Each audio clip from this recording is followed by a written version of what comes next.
গণভোটের ন্যায় বাস্তবায়নের দাবিতে জেলায় শহীদ পরিবারের গর্বিত সদস্যবৃন্দ, ঢাকায় অবস্থানরত জেলায় যোদ্ধাদের সাথে আজকের এই জাতীয় সমাবেশে উপস্থিত 11 দলের সম্মানিত শীর্ষ নেতৃবৃন্দ, বাংলাদেশ জামাত ইসলামের নেতৃবৃন্দ, ছাত্র সংগঠন সমূহের নেতৃবৃন্দ, শ্রমিক সংগঠনের সমূহের নেতৃবৃন্দ, উপস্থিত সংগ্রামী ভাই, সাংবাদিক, আমাদের সময় আসন্ন, কথা আমি বেশি বলবো না।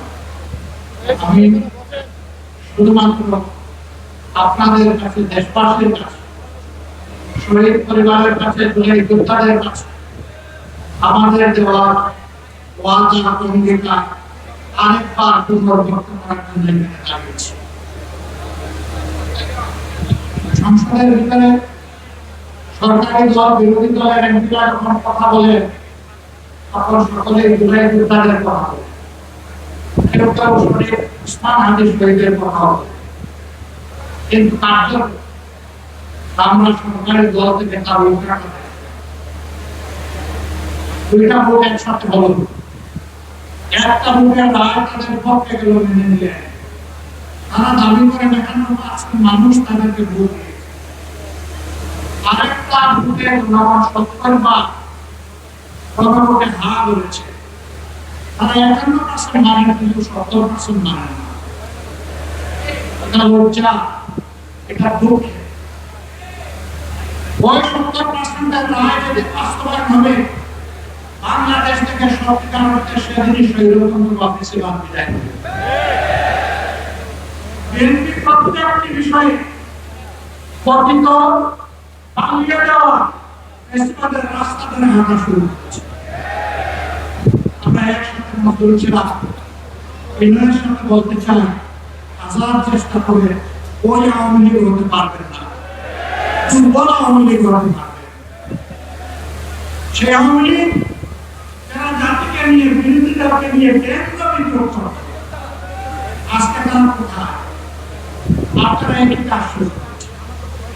যে আওয়ামী লীগ তাদের পুষ্প লাঠিয়ালদেরকে দিয়ে সমাজের বিভিন্ন জায়গায় কর্তৃত্ব কায়েম করেছে, সেই আওয়ামী লীগের পাশে তাদের দুঃখের দিনে কোনো লাঠিয়াল এসে দাঁড়াতে পারেনি।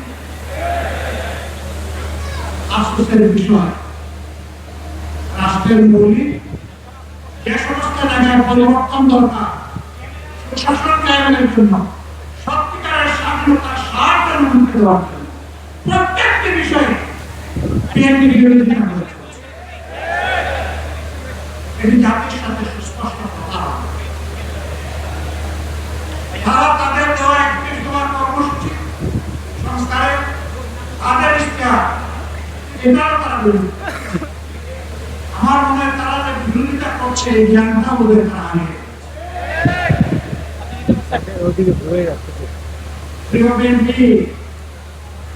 ভুলে যাবেন না, এই জুলাই না হলে এই মায়েদের, এই বাবাদের, এই ভাইদের, এই বোনদের সন্তান, স্বামী, ভাই, বোন জীবন না দিলে আজকে ক্ষমতা আপনারা এনজয় করতে পারতেন না। ভাবতে বসে ভুলে গেছেন, আপনারা আগেই ভুলেছিলেন। শহীদ পরিবার যখন বুকে কষ্ট নিয়ে কান্নাকাটি করছিল, শহীদ পরিবারের কাছে তখন আপনাদের ছুটে যাওয়ার সময় ছিল না। আপনারা ৫ আগস্টের পর ৭ আগস্ট পার্টি অফিসের সামনে দাঁড়িয়ে বললেন, আমাদেরকে নির্বাচন দাও, আমরা ক্ষমতায় বসতে চাই। শহীদ পরিবারের দুঃখ আপনাদের অন্তরকে স্পর্শ করে নাই। আহত বন্ধুদের নিয়ে আপনাদের কোনো কর্মসূচি ভাবনা জাতি দেখে নাই। আপনারা এই বিপ্লবের বেনিফিশিয়ারি, যারা বিদেশে ছিলেন, স্বদেশে আসার সুযোগ পেয়েছেন। এই বিপ্লব না হলে আপনারা ওদের কল্পনা করছেন না দেশে ফিরে আসবেন। আমার সম্মানিত জেলার সহকর্মী পার্টনার আল্লামা মামুনুল হক বলেছেন, বিএনপির শীর্ষ নেতারা বলেছিলেন তারা কথা বলতেন 41-এর আগে হাসিনা এবং আওয়ামী লীগকে ক্ষমতা থেকে সরানো সম্ভব না। 24-এর অভ্যুত্থানের পরে 8 তারিখ যখন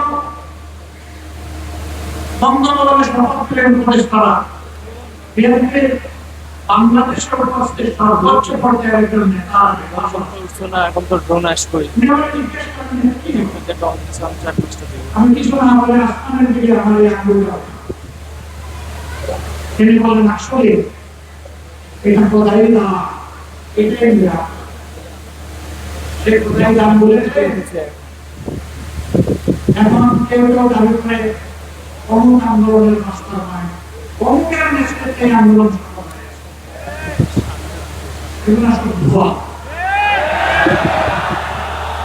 আমরা যারা ন্যায্য অবদানকে কখনো আমরা অস্বীকার করি।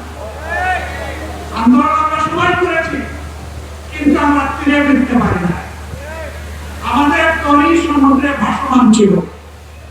জুলাই আন্দোলনের নায়করা এই তরি নিয়ে ঘাটে দিয়েছে, জাতিকে মুক্তির পথ দেখিয়েছে। তাদেরকে সম্মান করতে ভালোবাসতে শিখুন, তাদেরকে তুচ্ছ-তাচ্ছিল্য করবেন না। আপনার ছাত্র জীবন বাঁচিয়ে রেখে তখন জাতি হয়েছিল, শ্রমিকরা পাশে দাঁড়িয়েছিল, মারা রাস্তায় নেমে এসেছিল, স্ত্রী তার স্বামীকে পালিয়ে গিয়ে দিয়েছিল, সন্তান তুলে নিয়ে রাস্তায় নেমে এসেছিল। এই দিনগুলো ভুলে যাবেন না। সংগ্রামী ভাই বোনেরা, আমরা এখানে আগামী দিনের আন্দোলনে শরীর হওয়ার জন্য দাওয়াত দিয়ে আপনাদের দিকে আমরা এনেছি কৈফিয়ত দিতে।